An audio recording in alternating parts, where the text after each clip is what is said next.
Hey everyone, welcome back to non striker. আগামী 24 এবং 25 November যে আইপিএল এর মেগা অকশন অনুষ্ঠিত হতে চলেছে, সেটার মার্কি লিস্ট 1 নিয়ে আমরা অলরেডি আলোচনা করে ফেলেছি চ্যানেলে। এবার আজকে আমরা মার্কি লিস্ট 2 এর যে 6জন প্লেয়ার রয়েছে, সেই 6জন প্লেয়ারের একটা ছোট্ট প্রেডিকশন আমরা করতে যাচ্ছি। তো এই মার্কি লিস্টের যে প্রথম প্লেয়ার নিয়ে আলোচনা করতে চাচ্ছি সেটা হচ্ছে ইউজবেন্দ্র চাহাল। ইউজবেন্দ্র চাহাল তো হয়তো এই ফুল 12 জনের মধ্যে একমাত্র স্পিনার মার্কি লিস্টে। আর চাহাল কত কত বছর ধরে আইপিএল একজন সাকসেসফুল প্লেয়ার, তো তার প্রতি মাল্টিপল ফ্র্যাঞ্চাইজির নজর থাকবে তাতে কোনো সন্দেহ নেই। আর স্পেশালি তাদের যাদের টিমে কোনো স্পিনার নেই। চাহাল তো মনে হয় লিডিং উইকেট টেকারদের মধ্যে হ্যাঁ, প্রথম দিকেই রয়েছে, তিনের মধ্যেই মনে হয় ওরকমই হবে। তা সবচেয়ে যেটা মেইন আমাদের হাইলাইটিং ফ্যাক্টর যেটা হচ্ছে কোন কোন টিমের মধ্যে স্পিনারের সংখ্যা খুব কম বা নেই রিটেন লিস্টে। যেমন এক নাম্বার যেমন মুম্বাই একদম নেই, আরসিবিতে নেই, আরসিবিতেও নেই, ডিসিতে অক্ষর আছে, কুলদীপও আছে। তো ডিসির বলতে গেলে দরকার নেই, কেকেআর এরও দরকার নেই, কারণ অলরেডি ওখানে নারিন আর হচ্ছে বরুণ চক্রবর্তী আছে। এলএসজিতেও ইভেন রবি বিষ্ণই আছে, তো এক টিমে দুটো লেগ স্পিনার হবে না আশা করি। ফার্স্ট অপশন থেকে যায় যে এক নাম্বার যে রাজস্থান হয় রিটেইন করতে পারে, রিটেইন হয়তো করতে পারবে না, কারণ রাজস্থানের অলরেডি 6টা মানে আরটিএম করতে পারবে না, কারণ কিন্তু বাইব্যাক যদি চায় করতে পারবে, কিন্তু সমস্যা আবার আগের মতোই যে পার্স অনেকটা কম রাজস্থানের। তাহলে তুই কি ভাবছিস যে মুম্বাইতেই? আমার মনে হয় মুম্বাইয়ের চান্স খুব বেশি থাকবে, কারণ আগের বার আমরা দেখেছিলাম যে মুম্বাইয়ের একজন কোয়ালিটি স্পিনার ছিল না বলে বেশ অনেকটা স্ট্রাগল করেছিল। আর আগের বার হয়তো অনেক কম নামি প্লেয়াররা ছিল স্পিনার, ঋত্বিক শকিন এরকম। তো সেখানে পীযুষ চাওলা নাম করা বা লিডিং উইকেট টেকারদের মধ্যে একজন হোক, কিন্তু মানে এই বয়সে এসে নেই, যেটা হয়তো কেকেআর এ থাকাকালীন ছিল। ঠিক সেই প্রাইম পীযুষ চাওলা তো এখন এই বয়সে এক্সপেক্ট করা যায় না। তো আমার মনে হয় চাইলের জন্য মুম্বাই ইন্ডিয়ান্স বেশ স্ট্রংলি যাবে এবছর। মুম্বাই। আর তোর কি মনে হয় আরেকটা কোন পিক হতে পারে, যে কোন টিম হতে পারে যে যেতে পারে? এসআরএইচ হতে পারে, কিন্তু এসআরএইচ একটা ভালো অপশন হতে পারে, কারণ এসআরএইচ মানে হায়দ্রাবাদের মাঠ, সেটাও যথেষ্ট বড় মাঠ, সেই মাঠে কিন্তু চাহাল যথেষ্ট এফেক্টিভ হতে পারে। Wide boundary right. আর ওদের রিটেন লিস্টে স্পিনারও নেই, অভিষেক শর্মার পার্ট টাইম বাদ দিলে। তো তাহলে এটা মানে এমআই আর এসআরএইচ এর মধ্যে একটা ভালো লড়াই হতে পারে। তা আমাদের এই দুটোই পিক, যে আরসিবি যেতে পারে, হোম কামিং ফ্যাক্টরের জন্য যেতে পারে, প্লাস আরসিবিতে ও দারুণ সাকসেসফুল বোলার চিন্নাস্বামী, শর্ট বাউন্ডারিতেও একজন লেগ স্পিনার হিসেবে তার দারুণ রেকর্ড। গত মেগা অকশনে মানে আরসিবি কেন ছাড়লো বা কেন বাইব্যাক করলো না, সেটা রিজন আজ অব্দি আমরা জানি না। তবে যেটা আগের দিন আমরা ডিসকাস করছিলাম যে আরসিবি হচ্ছে হোম কামিং এ বিশ্বাসী খুব, সেটা কেএল রাহুল হতে পারে, যেটা হয়তো আমাদের এই লিস্টের পরে আসবে। তো সেই লিস্টে হয়তো আমাদের চাহালও থাকছে, যে মানে আরসিবির একটা চান্স আছে, আরসিবির একটা ওপেন অপশন থাকলো। বাট আমাদের যদি নিজেদের ওপিনিয়ন মনে হয়, যে আমার মনে হচ্ছে মুম্বাই ইন্ডিয়ান্সে যাবে চাহাল, আর ওর মনে হয় যে সানরাইজার্স। আমার সানরাইজার্স মনে হচ্ছে যে এসআরএইচ এর, কারণ যদি টিম দেখি তাহলে হয়তো ওদের ফার্স্ট বোলার মোটামুটি ক্যাপ্টেন কামিন্স রয়েছে, তার মধ্যে নীতিশ কুমার রেড্ডিও অলরেডি ইন্টারন্যাশনাল খেলে ফেললো, এখন যথেষ্ট ভালো প্লেয়ার এবং ভালো ফর্মেও রয়েছে। তো মনে হয় ওরা চাহালের দিকে যেতে পারে, কারণ একটা কোয়ালিটি স্পিনার ওদের দরকার। তাহলে নেক্সট নাম এই লিস্টে লিয়াম লিভিংস্টনের। এই ইংলিশ অলরাউন্ডারের প্রতিও মাল্টিপল ফ্র্যাঞ্চাইজি নজর থাকতে পারে, যারা একজন ফিনিশারের দিকে তাকিয়ে আছে। রাইট। সেটা প্রথম অপশন তো বলতেই পারি আমরা যে পাঞ্জাব বাইব্যাক বা আরটিএম করতে পারে, কারণ যদিও পাঞ্জাবের কাছে পার্স প্লাস আরটিএম দুটোই অ্যাভেলেবেল। এই টাইপের প্লেয়াররা যেটা আনে টেবিলে, যে তুই ওদের এবিলিটিকে ব্যাক করিস, মানে যেমন গ্লেন ম্যাক্সওয়েল, হয়তো কনসিস্টেন্ট তিনিও না, কিন্তু অলমোস্ট প্রতিবারই আইপিএল এ একটা বড় পার্টস নিয়ে যায়, বড় উইকেট নিয়ে যায়। তো সেরকমই যদি লিভিংস্টনের কোয়ালিটিকে ব্যাক করিস, যে না মানে অন হিজ ডে ও কি করতে পারে, কি ডেলিভার করতে পারে, সেই বিশ্বাসে যদি তুই কিনতে চাস, তাহলে আমার তো মনে হয় যে লিভিংস্টনও একটা বড় উইকেট নিয়ে যেতে পারে। বাট কনসিস্টেন্সি 10-এর নিচে তো কোনোভাবেই যাচ্ছে না, 12 উপরেই যাবে। ঠিক। তো 10-12 রেঞ্জে তো মনে হয় যে আইটিএম করবে পাঞ্জাব, করা তো উচিত। 10-12 হলে তো আমারও মনে হয় উচিত। আর যদি তুই পাঞ্জাবকে বাদ দিয়ে অন্য কোনো অপশন কনসিডার করতে চাস যেখানে ফিনিশারের দরকার, এবার তাহলে কি ফিনিশারের করবে? দরকার বলতে কাদের কাদের, একটা হতে পারে আরসিবি হতে পারে, হুম, আর কি বলবো ডিসি হতে পারে। ডিসি যদিও অক্ষর প্যাটেল বা স্টাফসকে ওরা কোথায় খেলাবে এটা শিওর না। গুজরাট টাইটান্সে তেওয়াতিয়া আছে, শাহরুখ শাহরুখ খানও আছে, ওখানেও হতে পারে না। কেকেআর অলরেডি ওদের লোয়ার অর্ডার শর্টেড, ওখানেই মেইনলি রিটেন করেছে। হ্যাঁ আমার তো মনে পড়ছে আবার মুম্বাই ইন্ডিয়ান্সের নাম, কারণ মুম্বাই ইন্ডিয়ান্সে ওরা টিম ডেভিডকে দিয়ে ট্রাই করলো যে ও যদি ওদের নেক্সট কিরণ পোলার্ড হতে পারে, কিন্তু সেটা তো টিম ডেভিড সেরকম সাকসেসফুল হয়নি ওদের হয়ে। তো যদি রিটেনও করেনি, আর যদি ওরা এবার লিভিংস্টোনের দিকে যেতে চায় তো আমার মনে হয় যেতে পারে। যেতে পারে, ইভেন good pick লিভিংস্টোন ওদের কয়েক ওভার স্পিনের অপশনও দিবে, যেটা টিম ডেভিড দিত না। রাইট। তো তাহলে এখানে তোর পিক বলতে চাচ্ছিস মুম্বাই মুম্বাই। আর তো আমি তাহলে পাঞ্জাবি যাচ্ছি যে পাঞ্জাব পাঞ্জাব বাইব্যাক RTM করবে বা আরটিএম করবে। আর ইভেন আমার মুম্বাই এর সাথে আরসিবির পিকটাও থাকবে, কারণ আরসিবি মিডল Lower অর্ডারে order। রাজত পাতিদারের পরে আর কেউ এখনো অব্দি নেই। কারণ গত বছরে ওরা এই জায়গাটাতেই, হ্যাঁ, গত বছর এই রোলটা ডিকে কয়েকটা DK ম্যাচে কয়েকটা প্লে match করছিল, করলো। কিন্তু সেই কনসিস্টেন্সি তার আগের বছরের মতো কার্তিকেরও ছিল না। রাইট। তো ফিনিশারের নজর তো ওর দিকে ওদের থাকবেই, তো লিভিংস্টোন ভালো পিক হতে পারে ওদের জন্য। আরসিবির জন্য রাইট। তাহলে মুম্বাই বা আরসিবি আর তোর পাঞ্জাব RTM। পাঞ্জাব আরটিএম। তাহলে তৃতীয় নাম যদি দেখি ডেভিড মিলার, কিলার মিলার। কিন্তু হয়তো সেই কিলার সেই মিলারের killer instinct নেই এখন ভারে আর। হয়তো একটু ঠিক। হলেও কমে গেছে। তবে লাস্ট 2 বছরে 2-3টা নক জিটির হয়ে বেশ তেওয়াটিয়ার ভালোই সঙ্গে খেলেছে। হয়তো একটা ভালো পার্টনারশিপ ও একটা ভালো ম্যাচ জিতিয়েছিল। হুম। সেঞ্চুরিটা মনে হয় তার আগের বছরে এসেছিল, হ্যাঁ। লাস্ট সেঞ্চুরিটা করে। আমার ওর ব্যাট থেকে আসা আইপিএল এ বড় নক সেভাবে না মনে পড়লেও আমার ওর ব্যাট থেকে বড় নক মনে পড়ছে লাস্ট ওডিআই ওয়ার্ল্ড কাপ হুম। সেমিফাইনালে বড় ম্যাচে খেলার পেডিগ্রি এদের আছে। তাই আমি যতই মিলারের 2024-25 আইপিএল এ বয়স হলে ওয়ার্ল্ড কাপ ফাইনালেও মিলার যে খুব একটা খারাপ খেলছে বলা যায় না। ওয়ার্ল্ড কাপ ফাইনালে টি-টোয়েন্টি ওয়ার্ল্ড কাপ সুরিয়ার সেই অসাধারণ ক্যাচের জন্য হয়তো অবশ্যই ইন্ডিয়া হেরে গেছে। আর কয়েক মিটারের জন্য ওটা পার করে যায়নি। কয়েক মিটার বলাটা ভুল হবে, ওটা ঠিক ওটা অলমোস্ট ওই পারেই ছিল, কয়েক ইঞ্চি বলাও হয়তো সঠিক ওটা হবে। সুরিয়ার ব্রিলিয়ান্স ছিল। তো সেটা যদি আমরা মিলারকে কি আমরা চেন্নাইতে দেখতে পারি হলুদ জার্সিতে? এবার চেন্নাইতে যদি আমরা চেন্নাই রিটেন লিস্টটা কনসিডার করি, তাহলে আমরা মিডলে শিবম দুবে, রবীন্দ্র জাদেজা এদের দেখবো, দুজনই লেফটি আর দুজনই অলমোস্ট 5-6 এই জায়গাতেই নামে। Right, right. তাই আমি মনে হয় যে মানে আমি যেই জন্য কথাটা বলতে চাইলাম যে কারণ গত বছর যে টিমে ওদের মঈন আলী ছিল, মঈন আলীকে তারা রিটেন করে নাই। কিন্তু তো কিন্তু কনসিস্টেন্টলি খেলেছিল। হ্যাঁ। যদিও মঈন আলীর একটা স্পিনের ইয়েও ছিল, ঠিক। সেখানে হয়তো মিলারে সেটা পাবে না। সেটা নেই। কিন্তু আবার চেন্নাইয়ের একটা ইনক্লিনেশন আছে যে ওরা একটু as that is arming, right. ওইদিকে যায়, হ্যাঁ। তো সেদিকেও একটা যদি ব্যাকআপ হিসেবেও রাখতে চায় দুবের। কেন না, এবার ব্যাকআপ কারণ কিছু কিছু ম্যাচে কিন্তু দুবে কিন্তু উপরের দিকেও খেলছিল আগেবার। হ্যাঁ অবশ্যই, ওর মেইনলি 2 উইকেট পড়ার পরেই দুবে মেইনলি 4 বা 5 নাম ছিল। তো 5 বা 6 অপশন হতেই পারে, ভালো অপশন। এবার যদি কনওয়ে বা রাচিনকে যে কোনো একজনকে পায় তাহলে কিন্তু দুবের আগের জায়গাটাও ফাঁকা হচ্ছে। দুবে তাহলে যদি এক ধাপ উপরে খেলাতে চায় দুবেকে, 4-এ খেলালো, তাহলে ডেভিড মিলার অপশনটা থাকবে, নিচে খেললো, তবে ভালো অপশন হবে। তবে বলতে পারিস যে সব লেফটি হয়ে যাচ্ছে। আমি এটাই বলতে গেলাম যে বেশি লেফটি রাচিনকে পায় সেটাও লেফটি, যাদের যা দুবে অলরেডি। আমি আরেকটা যেটা ভাবছিলাম যে একটা অপশন থাকতে পারে, সেটা হলো এলএসজির অপশন। বলছি যে ওদের অলরেডি নিকোলাস পুরান আছে ঠিকই, কিন্তু নিকোলাস পুরানকে ওরা অ্যাজ আ ফিনিশার খেলাবে নাকি একটু, আমার মতে নিকোলাস পুরানকে ফিনিশার না খেলে নিকোলাস পুরানকে 3 বা 4 খেলা হয়। 3 বা 4 খেললেই তাহলে ডেভিড মিলারকে 5 বা 6 এর জন্য রাখে, তাহলে ওদের কাছে একটা ফিনিশার হিসেবে থাকলো।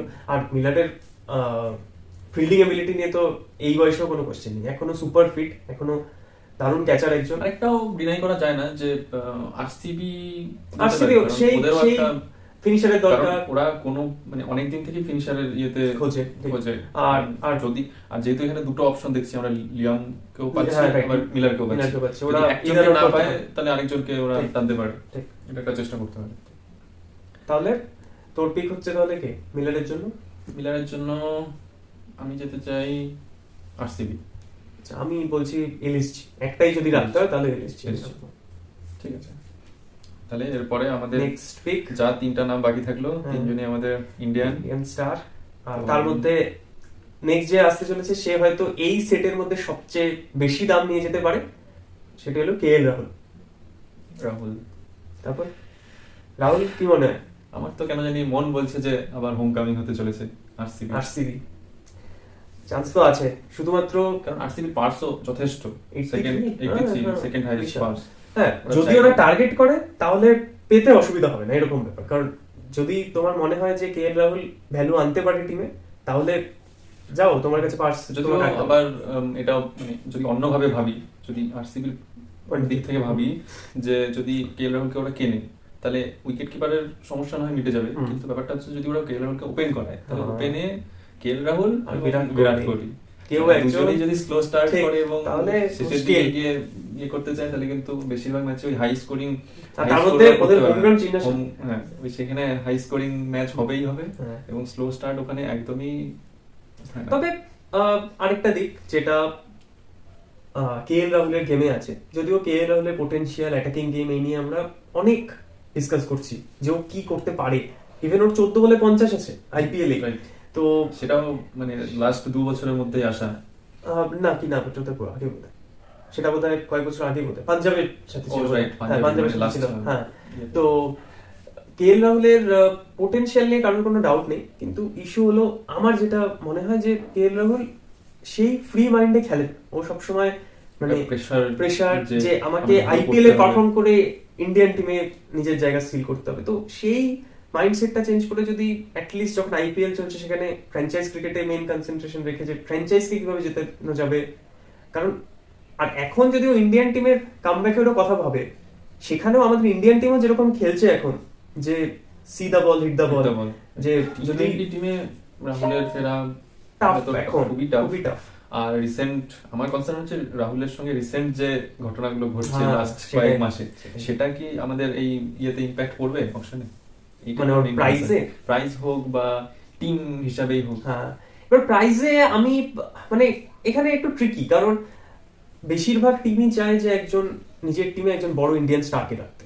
সেখানে KL Rahul irrespective of what's happening currently, ও একজন বড় ইন্ডিয়ান নাম, তো সঙ্গে ওপেনার হতে পারে, সঙ্গে wicket keeping ability, even captaincy. তো তিনটে এলিমেন্টও আছে।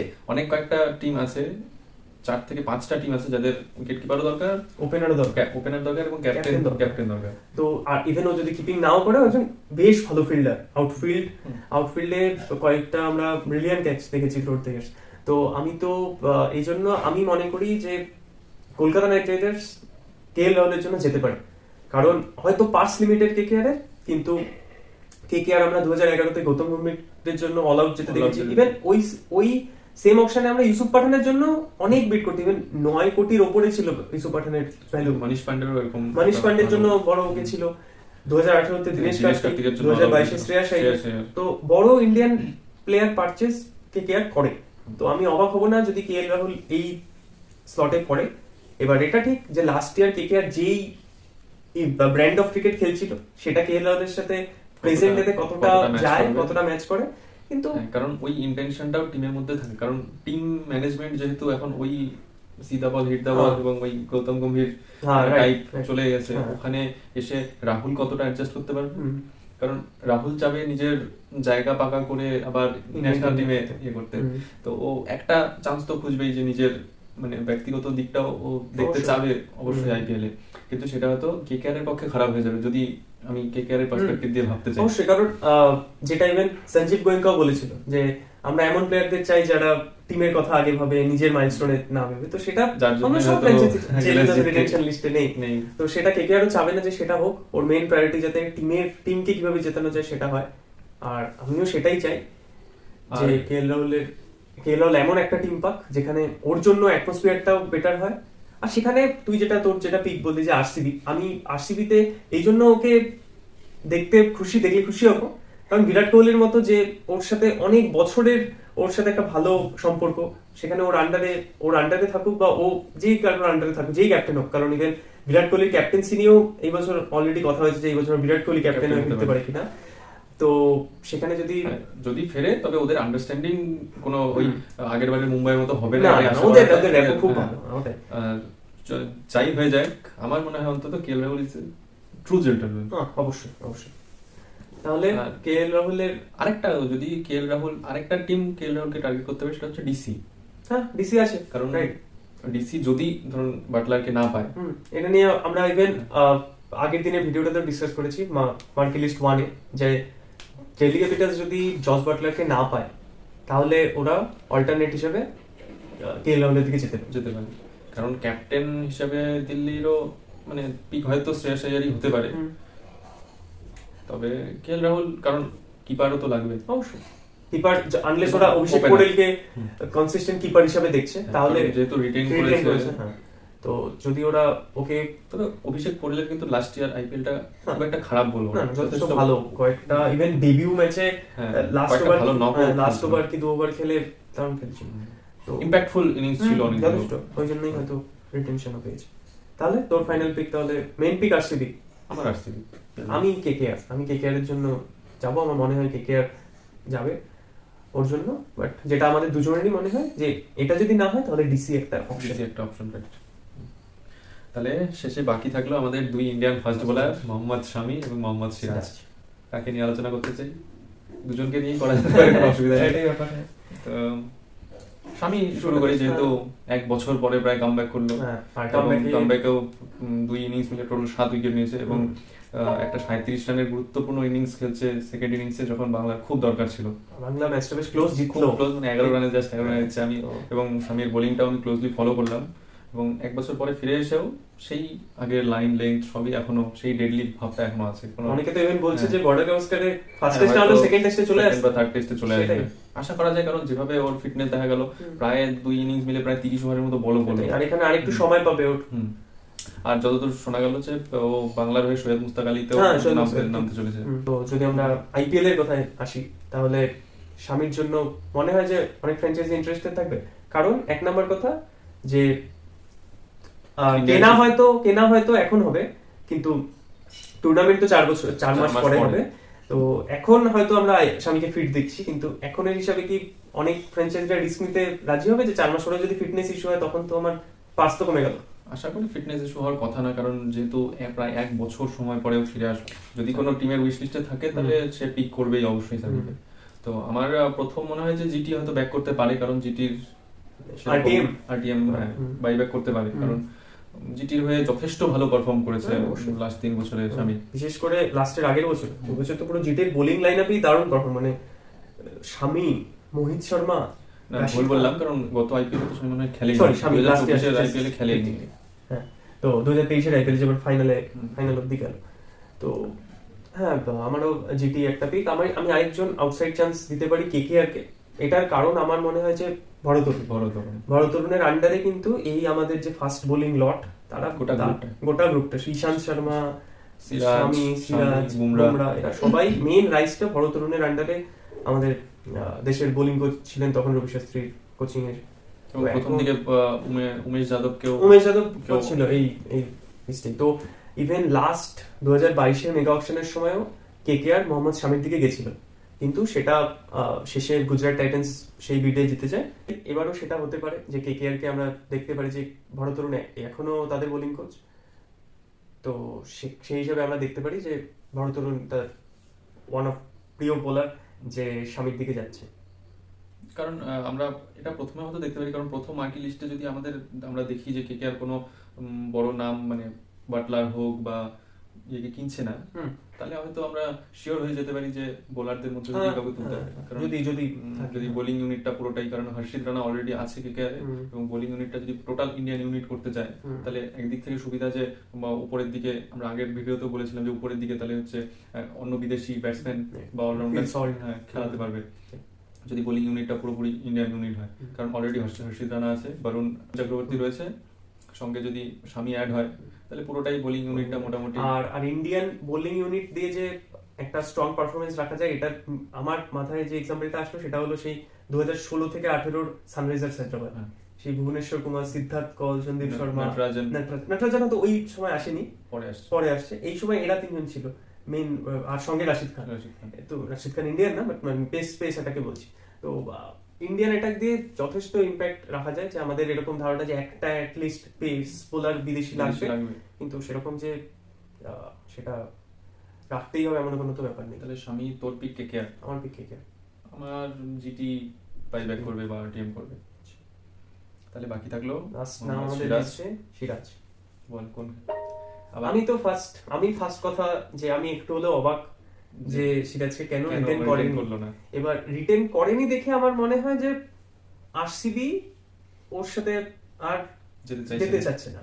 কারণ আমার মনে হয় যে ওরা যেই ওরা যদি ভাবে যে সিরাজের মতো প্লেয়ারকে ওরা অ্যারাউন্ড 7-8 কোটিতে পেয়ে যাবে, তাহলে হয়তো ভুল হবে। কারণ ইন্ডিয়ান বোলারদের দাম বেশি হয় বেশিরভাগ সময়। কারণ 2022 অকশনে আমরা প্রসিদ্ধ কৃষ্ণা বা আবেশ খানকে 10 কোটি গেছিল। তো 10 কোটি ওদের হলে আমার তো মনে হয় যে সিরাজ তার থেকে বেশি ভ্যালু পাওয়া উচিত। ঠিক, রাইট, উচিত। তাহলে এটা যদি হয় তাহলে কিন্তু আমরা এই যে স্বামীর যে আগের অপশনটা ডিসকাস করলাম, সেখানেও কিন্তু আবার আরসিবি ঢুকে যায়। যদি সিরাজকে ওরা না টার্গেট করে তাহলে কি আবার স্বামীকেও টার্গেট করতে পারে?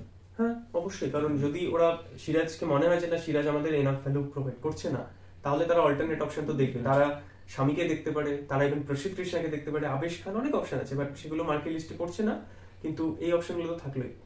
তো তোর কি মনে হয় যে তোর সিরাজ কোথায় যাবে? তোর কি তাও মনে হয় যে আরসিবি আরটিএম করবে? কেন জানি মনে হচ্ছে যে আরসিবি আরটিএম করবে। তবে সিরাজের জন্য মানে যদি আরসিবি না যায় বা গেলেও অনেক টিমই যাবে,